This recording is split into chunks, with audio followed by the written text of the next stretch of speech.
Electric bat দিয়ে মশা মারা জায়েজ আছে কিনা? ইলেকট্রিক ব্যাট দিয়ে মশা মারা জায়েজ আছে। এটাকে অনেক উলামা ইকরাম নাজায়েজ বলেন, কিন্তু জায়েজ বলার মতটাই আমার কাছে অধিকতর বিশুদ্ধ মনে হয়। এর কারণ হলো, নাজায়েজ যারা বলেন তাদের গ্রাউন্ড হলো যে আগুন দিয়ে যে কোনো প্রাণী হত্যা করা নিষেধ। নবী করিম সাল্লাল্লাহু আলাইহি ওয়াসাল্লাম এই ব্যক্তিকে দেখলেন পিপিলিকা মারছেন আগুন দিয়ে, নবী সাল্লাল্লাহু আলাইহি ওয়াসাল্লাম তখন নিষেধ করেছেন। আগুন দিয়ে লা ইউআযযিবু বিন-নার ইল্লা রাব্বুন নার, আগুন দিয়ে কেউ শাস্তি কাউকে দিতে পারে না আল্লাহ ছাড়া, এটা নিষেধ।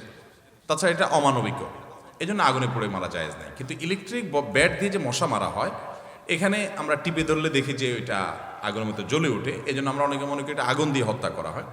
মূলত এটা নিয়ে যে সমস্ত উলামা ইকরাম গবেষণা করেছেন তাদের অনেকের ফতোয়া আমি পড়েছি, সেগুলো আমার কাছে অতিরিক্ত বেশি গ্রহণযোগ্য মনে হয়েছে। তার কারণ হলো তারা বলেছেন যে এ বিষয়ে এক্সপার্টদের সাথে তারা আলোচনা করেছেন যে আসলে ইলেকট্রিক শকে যে মশা মরে এখানে কি আগুনে মরে কিনা। তো বলেছেন না, মরে হলো ইলেকট্রিক শকে।